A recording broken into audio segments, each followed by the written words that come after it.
Resident Evil 4 Remake is here, and to my surprise, it was really good. Like, I wasn't expecting it to be bad by any means, but like, it's on par with the original, which is also one of my favorite games ever. Also, of course, spoilers for both of these games, but the original is like 20 years old, so what are you doing? Go play it.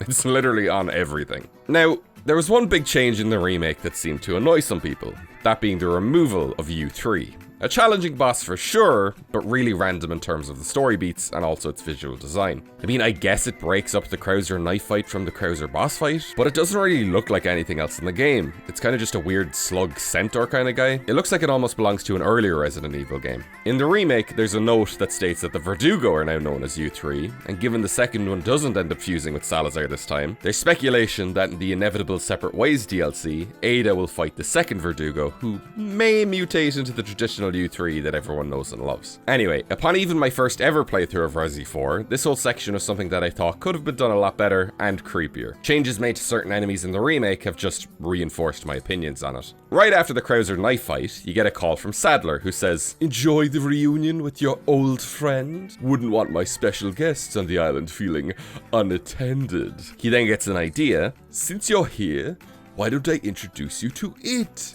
It should keep you busy." Then you go through the laser hallway, out into this random ass cliff area, and you fight it. So just given the way that Sadler delivers those lines, and obviously I can only speak for myself, but it really implied to me that it was gonna be something a bit fucky. Old friend?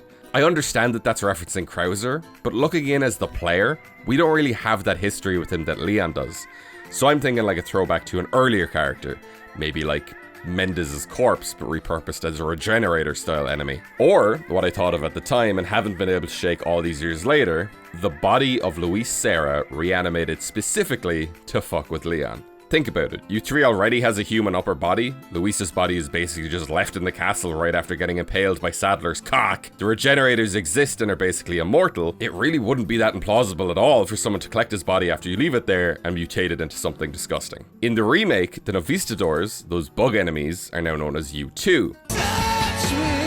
So that's another new relation to this old boss, and instead of turning completely invisible, which they can only do in water, they're able to camouflage, blend in with their surroundings. So what if the new U3 is even a creature that can just camouflage itself as other characters? Especially with how fun Luis is in the remake, can you imagine the immediate joy followed by an overwhelming sense of dread you'd feel seeing him waving at you in the distance, before approaching, the disguise breaking, reveal this disgusting monster that could maybe even spout some of Luis's dialogue at you, all distorted and mangled? And to those thinking that this is too dark, it's a horror game. It's meant to be horrible.